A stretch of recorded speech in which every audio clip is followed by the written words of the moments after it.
veio, eu acho que foi até a Valquíria que encaminhou. Por que nós batistas, nós não guardamos o sábado? Eu vou ler um texto bíblico e, aliás, vou ler vários textos bíblicos hoje, viu? E eu espero que os irmãos e irmãs estejam acompanhando com atenção. O primeiro deles é uma passagem da história de Jesus. Eu vou usar apenas como introdução ao tema. A Bíblia diz no capítulo 12, Mateus 12, versos de 1 a 9. Vou repetir, Mateus capítulo 12, versos de 1 a 9. E assim está escrito: Naquele tempo passou Jesus pelas searas em um sábado, e os seus discípulos, tendo fome, começaram a colher espigas e a comer. E os fariseus, vendo isto, disseram-lhe: Eis que os teus discípulos fazem o que não é lícito fazer num sábado. Eu quero só chamar a sua atenção, porque para os fariseus, ao longo do seu ministério, Jesus violou o sábado, e este é um dos momentos. Versículo 3: Ele, porém, lhes disse: Não tendes lido o que fez Davi quando teve fome, ele e os que com ele estavam, como entrou na casa de Deus e comeu os pães da proposição, que não lhe era lícito comer, nem aos que com ele estavam, mas só aos sacerdotes? Ou não tendes lido na lei que aos sábados os sacerdotes no templo violam o sábado e ficam sem culpa? Pois eu vos digo que está aqui quem é maior do que o templo. Mas se vós soubesseis o que significa misericórdia quero e não sacrifício, não condenaríeis os inocentes, porque o Filho do Homem até do sábado é Senhor. E partindo dali, chegou à sinagoga deles. E eu quero chamar a sua atenção para essa expressão, sinagoga deles.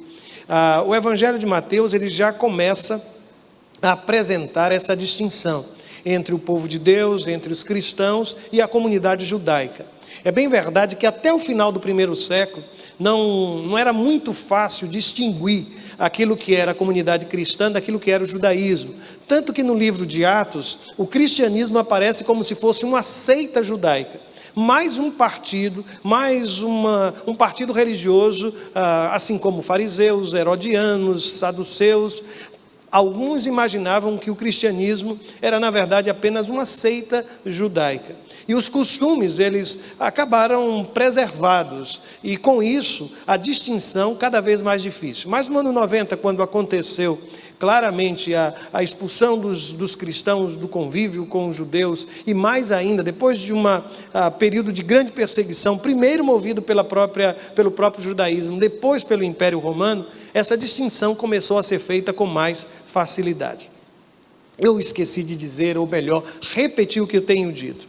O propósito nosso em estudar isso é de orientação à igreja. Como pastor da igreja, eu tenho tal responsabilidade diante do Senhor, de doutrinar o povo de Deus. Não há aqui nenhum interesse, nenhum desejo em estabelecer qualquer polêmica, absolutamente. Isso aqui não é um debate, isso aqui é um momento de reflexão, em que nós vamos ler a palavra buscando respostas para esta pergunta, com muito, mas muito respeito pelos nossos irmãos e irmãs de outras comunidades de fé que guardam o sábado como descanso, o sábado como adoração.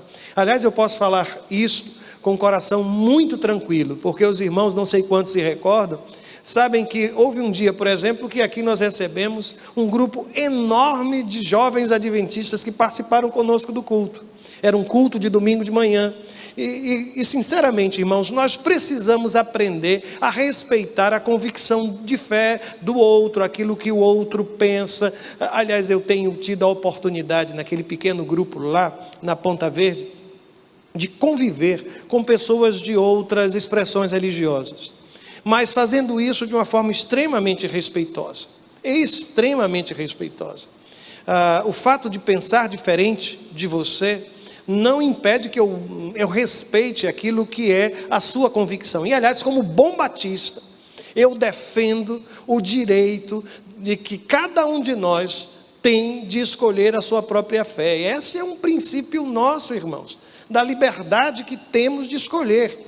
E apesar de você escolher um caminho diferente do meu, isso não impede de eu amá-lo, de respeitar o seu ponto de vista. Nós já estamos no século 21, não é possível que esse espírito sectário ainda permaneça presente. E eu, aliás, alistei algumas dessas atitudes que me incomodam profundamente. incomodam profundamente. Quando eu vejo membros de nossa igreja, gente que às vezes acabou de ter uma experiência com Cristo, sendo interpelada, sendo indagada por outros que professam outros credos e outras doutrinas, e disseminando ou lançando sementes de dúvida sobre várias questões. Eu disse e repito, quer falar do Evangelho, vá para o alto mar, lance a sua rede, vá buscar aqueles que nunca tiveram conhecimento do Cristo. Mas essa história de ficar pescando no aquário, sabe, você mesmo que defende o fato de que o céu não tem placa de igreja, gente, quando é que nós vamos aprender a sentar juntos e de alguma forma olhar para os céus e pedir a misericórdia do Senhor? Nós não somos uma igreja perfeita. Vou repetir, os batistas, alguém imagina diferente, irmãos? Nós não somos perfeitos. Perfeito é o Deus a quem servimos, e Cristo é o único caminho, a única verdade e a única vida. E é em função disso que me permitam agora continuar. Bom, nesse texto, esta palavra dos fariseus, a observação que é feita por eles, eu acho que personifica a figura do legalista. O legalista, ele imagina ser o defensor, o guardião da fé, mas muitas vezes em seu fanatismo, ele acaba distorcendo a mensagem e o propósito da palavra de Deus. A indagação feita por Jesus, ela é tão contundente, quando ele coloca de um lado misericórdia, do outro lado sacrifício, e faz uma indagação a mim e a você. Parece que nós nos esquecemos que o Evangelho está firmado na graça e não na lei. Parece que nós nos esquecemos que tudo quanto foi necessário para a minha salvação e a sua salvação foi feito lá na cruz do Calvário. Que a salvação nos vem pela graça e não pelas obras. E lembrem-se, quando o apóstolo Paulo faz isso, ou desenvolve esse tema, especialmente lá na carta à comunidade de Éfeso, ele o faz associando a ideia das obras às obras da lei, diferente daquilo que faz Tiago. Tiago está falando das obras da misericórdia, daquelas que resultam do cuidado com o outro que está sofrendo. São as obras do amor, geradas pelo amor ao próximo. Quando o apóstolo Paulo trabalha com obras, ele está falando das obras da lei. É tão impressionante isso, porque no Mishnah, que era uma interpretação da Torá, da lei, eles alistaram 39 proibições para o dia de sábado. Eu vou ler apenas algumas: semear, arar, colher, agrupar feixes, debulhar, dispersar, catar, moer, peneirar, preparar massa, assar, tosquiar, lavar a lã, desembaraçar a lã, tingir a lã, fiar, dar 2 nós, tecer 2 fios, separar 2 linhas, atar, desatar, coser, rasgar. E aqui continua. Se não for bastante, a lista do Mishnah depois, ela chegou a cerca de 612 proibições. E algumas delas, sinceramente, me causam espécie. Por quê? Por exemplo, era proibido no sábado cuspir na grama, cuspir no chão, tomar banho e andar além de um tiro de pedra, cerca de 20, 30 metros aproximadamente.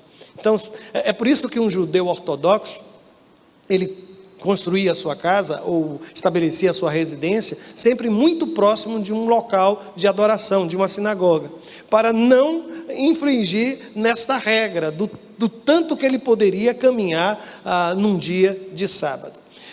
Agora, se você me pergunta por que eu não guardo o sábado, deixe-me dizer, grande parte dos argumentos são argumentos históricos. Muitos afirmam que o dia de domingo ele foi, na verdade, fruto da aliança da igreja com o Estado, através de Constantino, quando ele teria dito que havia se convertido. O interessante é que, realmente, a conversão de Constantino modificou muitas coisas no dia a dia da vida da igreja.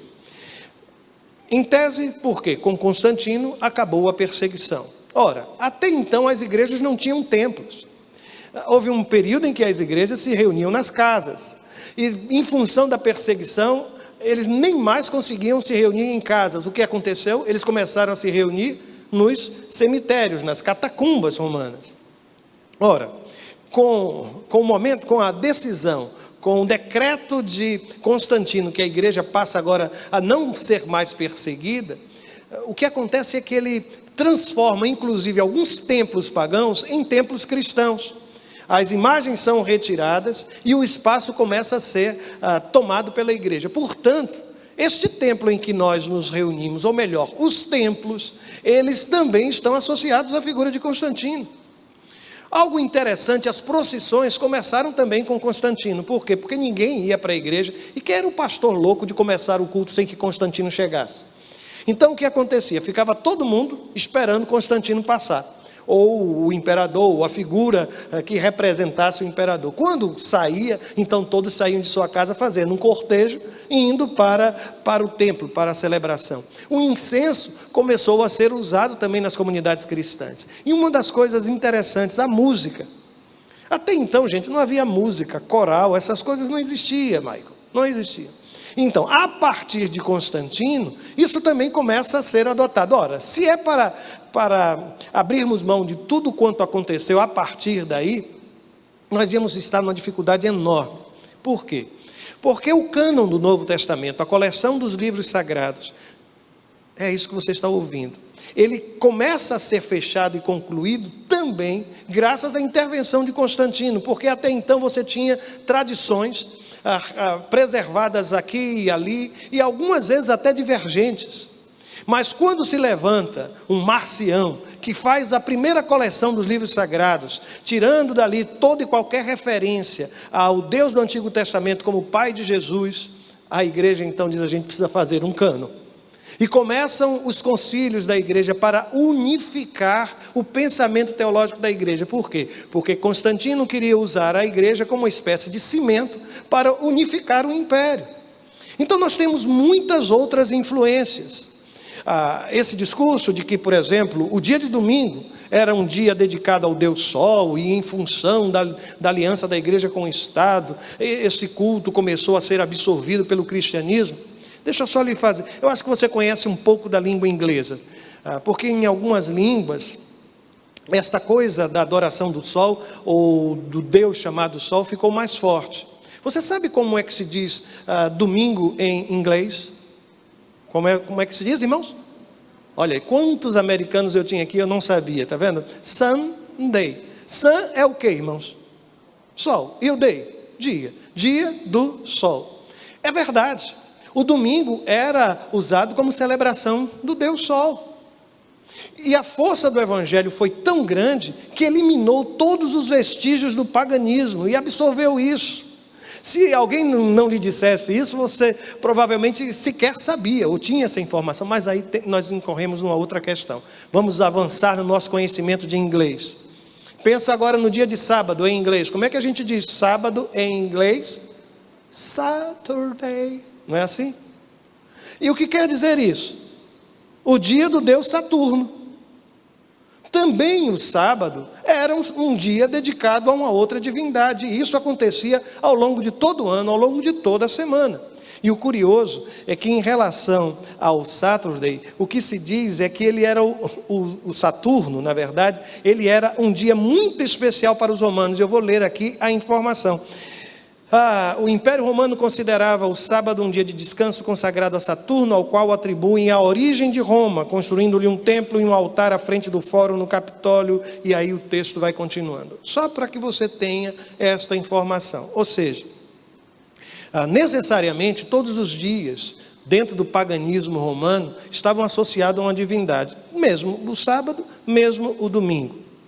Portanto, essa questão histórica, ela precisa ser melhor trabalhada, gente. Ela precisa ser feita sem a violação dos princípios de pesquisa. Ela precisa ser mais ampla do que normalmente se diz. Bom, há uma outra questão que eu também considero preliminar. É como nós lemos a palavra. Nós batistas acreditamos que a Bíblia é a palavra de Deus e ela é a autoridade para todos nós. Mas quando pensamos na interpretação da Bíblia, nós costumamos dizer que o Antigo Testamento, ele é lido, interpretado, compreendido e aceito a partir do quê? Do Novo Testamento. Do eu, porém, vos digo, da figura de Jesus. Porque nós acreditamos que tudo que foi escrito no Antigo Testamento apontava para quem? Para Jesus. O apóstolo Paulo usa uma expressão linda. Ele diz que a lei ela foi o aio que nos conduziu até Jesus. O aio era um escravo que tinha como responsabilidade levar os meninos do seu senhor para a educação, para a escola, para o mestre, para o rabi. Paulo faz a mesma associação. Ele diz que nós fomos conduzidos até Jesus a partir da lei, porque a lei nos deu a consciência do pecado, mas a graça nos libertou do pecado. E é em função de tudo isso que nós vamos entender que tudo quanto foi escrito no Antigo Testamento precisa ser interpretado à luz de Jesus, cumprimento de todas as promessas, profecias, o próprio Deus encarnado. E em relação a isso, algo que inclusive já disse não muito tempo atrás, que quando nós olhamos para a lei, nós precisamos entender a lei de Moisés dividida em 3 áreas muito claras. Uma primeira delas é a área civil. Você tem no Antigo Testamento a lei civil, que de alguma forma disciplinava a venda de propriedades, a relação com o escravo e com tantos a questão da penalidade para os crimes, porque de alguma forma a lei do Antigo Testamento era uma espécie de constituição que organizava a sociedade de Israel. Há uma outra parte da lei que nós chamamos de lei cerimonial. Todas aquelas referências que são feitas ao culto, às festas, aos dias especiais, inclusive o sábado, os sacrifícios, o que fazer, um tipo de sacrifício para determinado pecado, tudo isso está ali ordenado. E esta lei é uma lei cerimonial. Em relação à lei cerimonial e à lei civil, o que é que a gente entende? A lei civil que está lá no Antigo Testamento serve como base para nosso comportamento hoje, quando vendemos alguma coisa ou quando olhamos para a penalidade de alguns crimes, alguns delitos? Claro que não. Ela tinha uma finalidade específica. Quando olhamos para a lei cerimonial, qual a conclusão que chegamos? E quem nos ajuda muito nisso é o texto de Hebreus, não é? Porque fala de Jesus como sumo sacerdote, como aquele que se entregou por nós, que cumpriu tudo ali, e mostra que a lei de alguma forma era uma sombra do que estava por vir na pessoa de Jesus Cristo.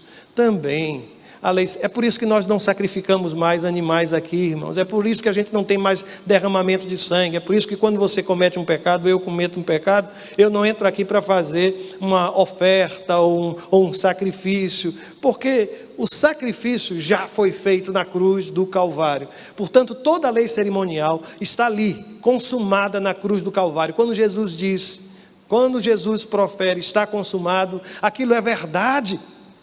Aquilo é verdade, mas existe uma lei moral, e esta lei moral, a lei dos princípios de Deus, essas permanecem.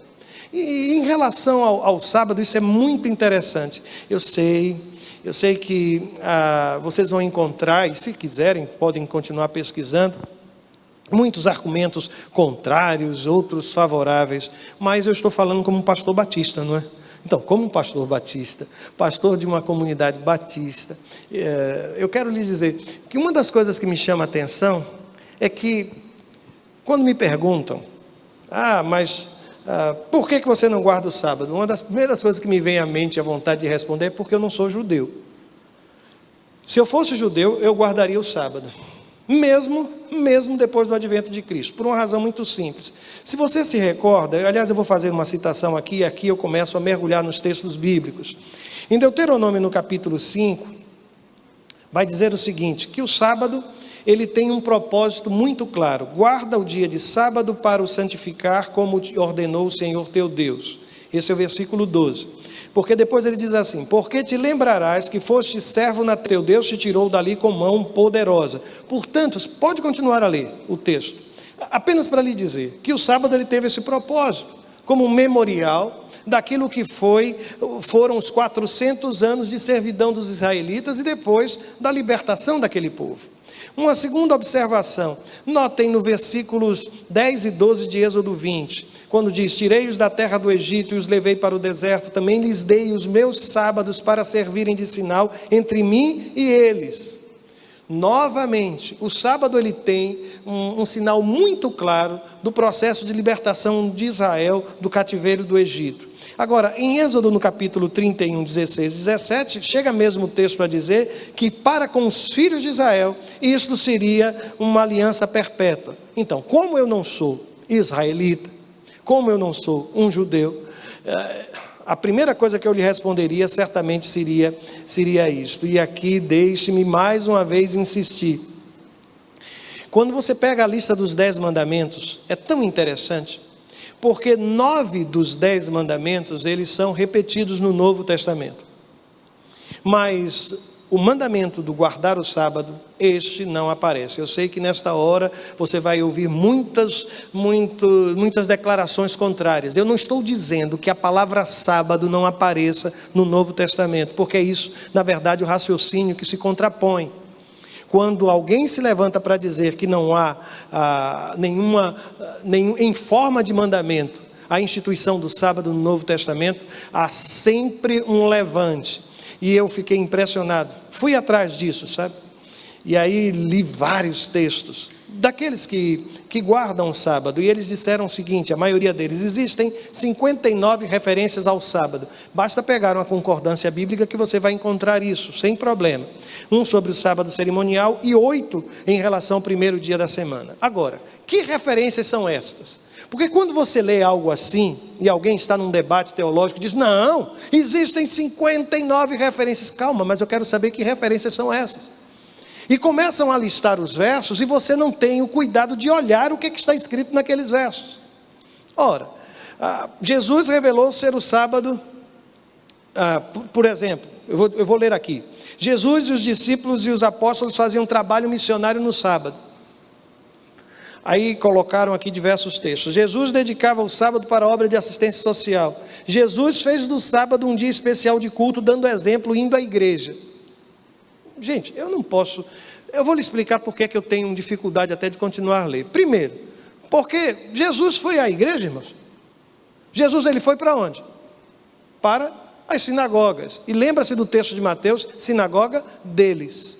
Quando Jesus esteve no sábado, e aqui uma observação, gente, Jesus era judeu, ele nasceu numa família judia, ele foi também circuncidado, ele também foi apresentado, a família dele e Jesus participava das festas judaicas. Aí eu vou voltar aqui, quando Jesus faz isso, ele vai lá, ele usa, por exemplo, o espaço de uma sinagoga, vai lá na frente ler o texto, isso não significa dizer que aquilo era uma reunião da igreja, gente. Isso é simples. Depois, por exemplo, Jesus, os apóstolos observaram o sábado. No relato dos evangelhos, você vai observar que em alguns momentos, inclusive junto com Jesus, os apóstolos estavam acompanhando a observância do sábado. Agora, no livro de Atos, pastor, aí vem uma série de textos citados. Aí começam a dizer, porque o apóstolo Paulo, ele também guardava o sábado, ou ia no sábado para a igreja. Não, não era assim, gente.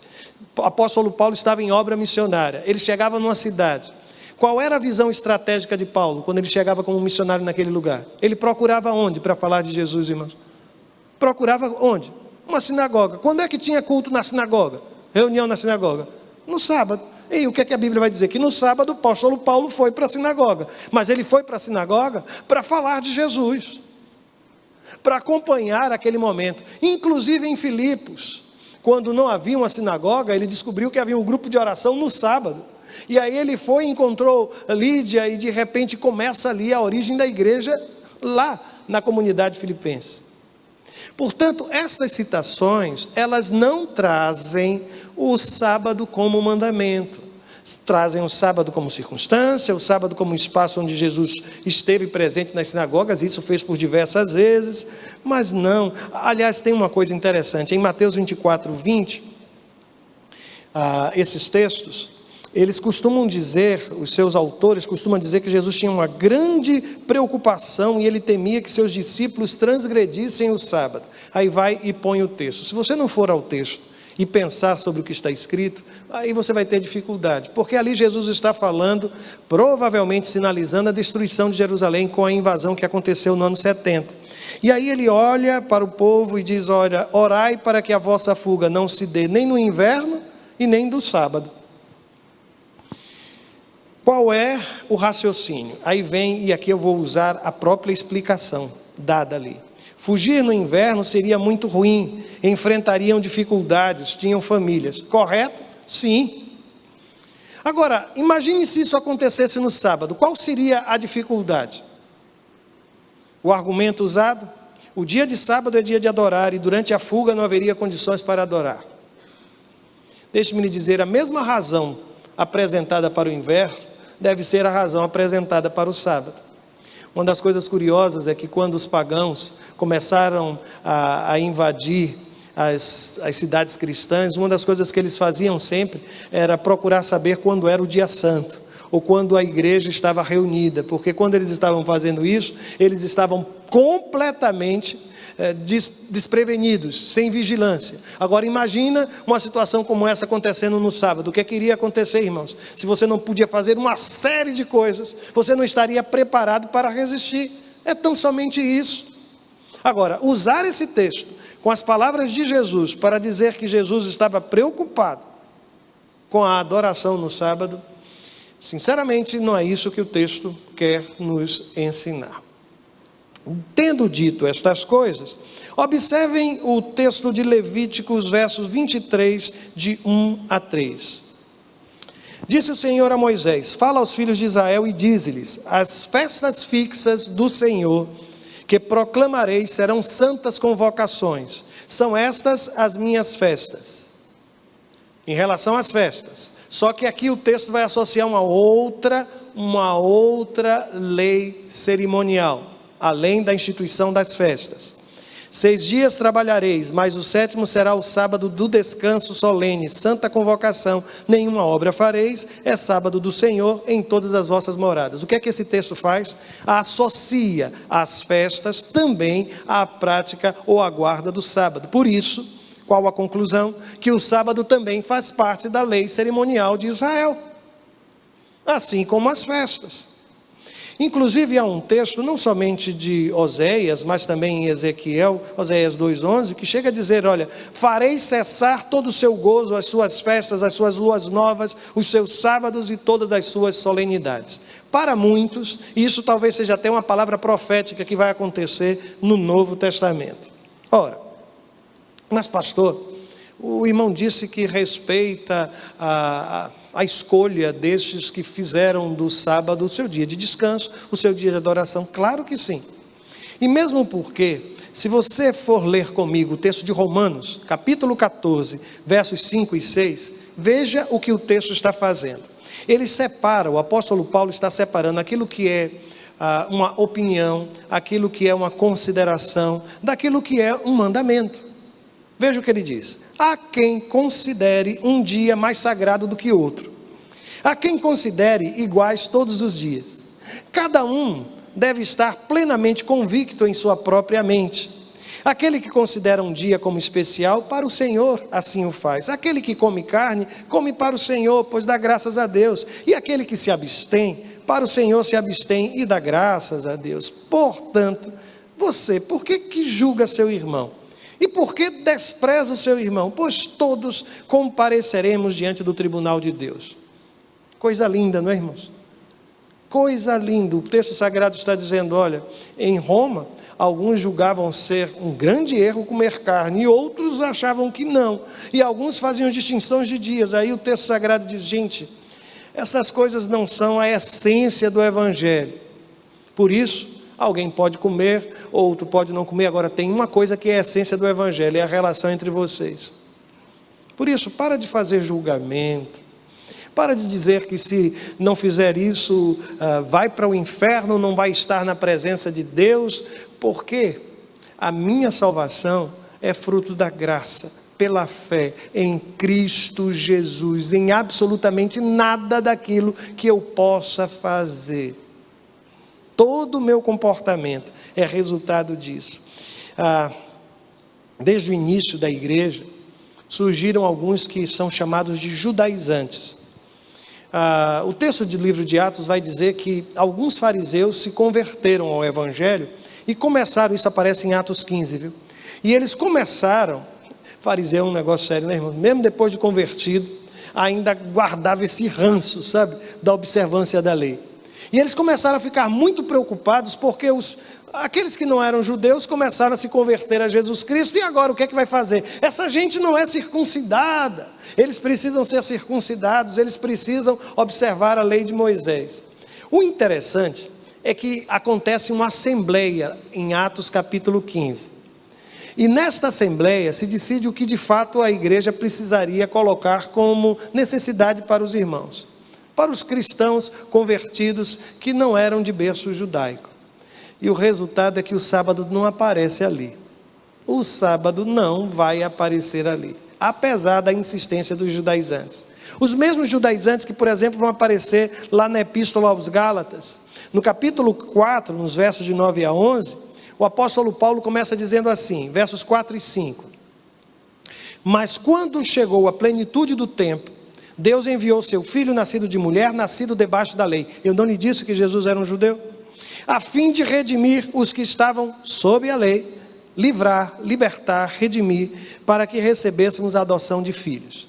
Só que acontece um movimento estranho na igreja ali na Galácia. É que depois de terem abraçado o evangelho, eles começam a recuar por conta da influência desses judaizantes e tentando incorporar ao evangelho aquilo que era a observância da lei. Aí o apóstolo Paulo diz, vou ler a partir do versículo 9, mas todo o capítulo é sobre isso. Como é que estão voltando àqueles mesmos princípios elementares, fracos e sem poder? Querem ser escravizados por eles outra vez? Vocês estão observando dias especiais, meses, ocasiões específicas e ano. Aí o apóstolo Paulo depois desabafa. Ele diz no versículo 11: eu temo que os meus esforços por vocês tenham sido inúteis. Uma outra referência em Colossenses capítulo 2, versos de 13 a 18. E eu gosto desse texto porque ele estabelece claramente que o sábado não pode ser usado como critério de juízo acerca da fé de quem quer que seja. Veja o que está escrito: quando vocês estavam mortos em pecados e na incircuncisão da sua carne, Deus os vivificou juntamente com Cristo. Ele nos perdoou todas as transgressões e cancelou, notem, cancelou a escrita de dívida. E que escrita de dívida é essa? Aí o texto diz, que consistia em ordenanças e que nos era contrária. Ele a removeu pregando na cruz, ele cumpriu a lei.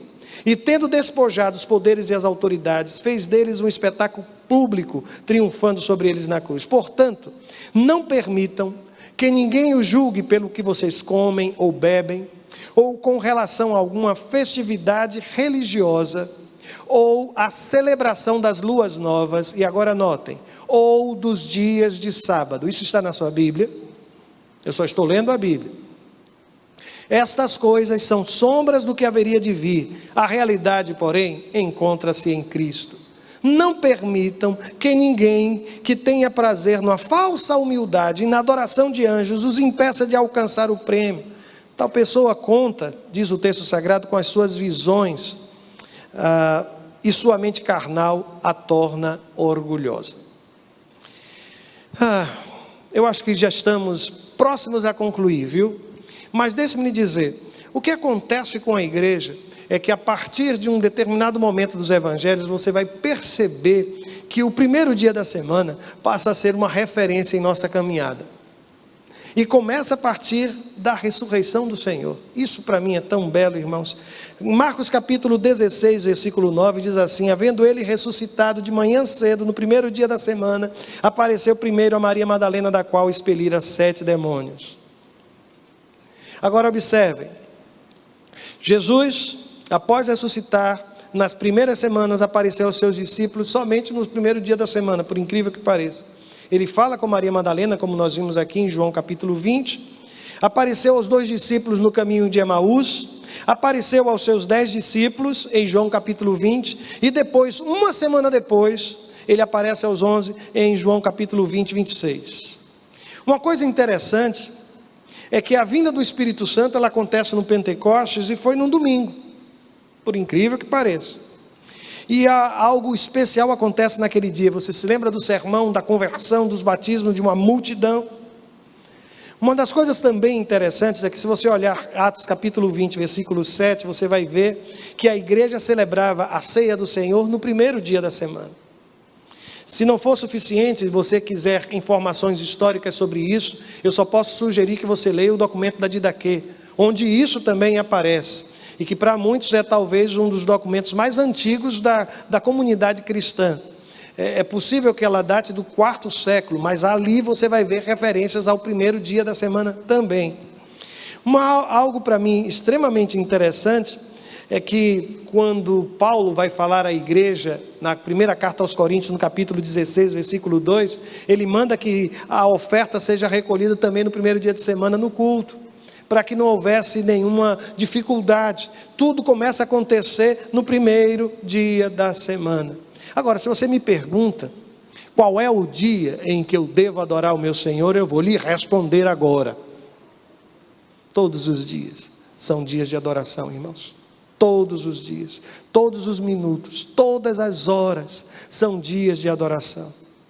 Mas como diz o texto de Romanos, há quem escolha o sábado, há quem escolha o domingo. Que Deus abençoe esses meus irmãos e irmãs que têm feito do sábado o seu dia de celebração, mas que isso não seja estabelecido como critério de juízo sobre a espiritualidade de quem quer que seja, ou que isso não seja incorporado como uma exigência do Novo Testamento sobre a igreja do nosso Senhor e Salvador Jesus Cristo.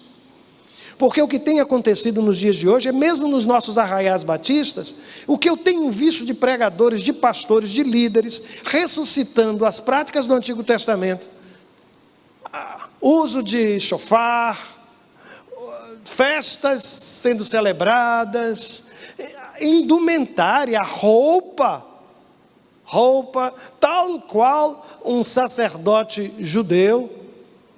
Isso me incomoda, irmãos, porque nós estamos voltando para os rudimentos. O Evangelho é graça, o Evangelho é misericórdia, o Evangelho não é sacrifício. E é por isso que, respeitando aqueles que pensam diferente, eu, como pastor batista, eu não guardo o sábado. Eu celebro o culto com o povo de Deus aos domingos, mas todos os dias da semana, para mim é o grande desafio de guardá-los separados e viver em santidade na presença do meu Senhor. Se me perguntam qual é o dia que guardo, eu lhes diria: segunda-feira quando é segunda-feira, terça-feira quando é terça-feira, quarta quando for quarta, quinta quando for quinta, sexta, sábado, domingo. Porque todos os dias pertencem ao Senhor, e todos os dias são dias de adoração, e todos os dias são dias de dedicação, todos os dias são dias de oração e de se estar na presença do Senhor, mas com a convicção que o meu Senhor fez do domingo um dia muito especial, um dia que se tornou inesquecível para todos nós que fazemos parte da igreja cristã. Próxima quarta